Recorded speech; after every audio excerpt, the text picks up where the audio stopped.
Well, a week has passed since Iran and the P5+1 group of countries reached a deal to resolve their differences over Tehran's nuclear program.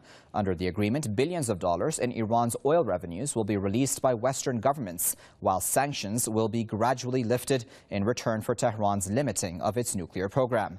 However, there is still no mechanism to ensure the implementation of the Geneva deal by the two sides. More on that now in this report. Iran's Deputy Foreign Minister Abbas Araghchi has said that the Geneva nuclear deal between Iran and the P5+1 countries will go into effect late December or early January. Araghchi also says that under the deal, nearly $15 billion in Iran's oil revenues will be unfrozen within 6 months.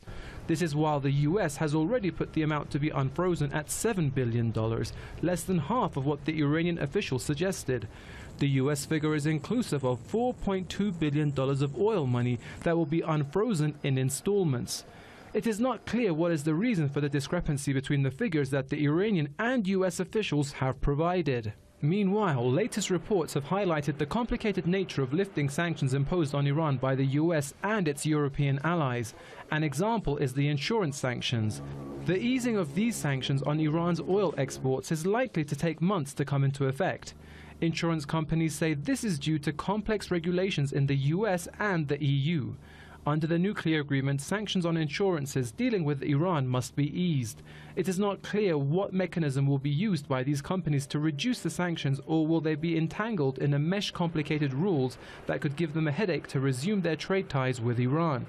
There are also discrepancies between the text released by Iran and the one put by the White House on its website. In the copy of the joint plan of action released by the Iranian Foreign Ministry, there is no mention of the details of a sanctions relief. But in the US copy, there are detailed accounts of what the P5+1 will do in exchange for limiting Iran's nuclear energy program. It also uses a harsh language to detail limitations on Iran's nuclear program during the interim deal's 6-month period.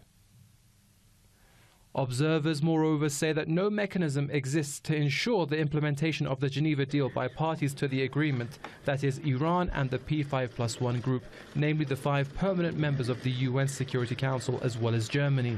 Under the November 24th interim accord, Iran has agreed to limit its nuclear program in exchange for the West to lift its sanctions in stages and release Tehran's frozen assets.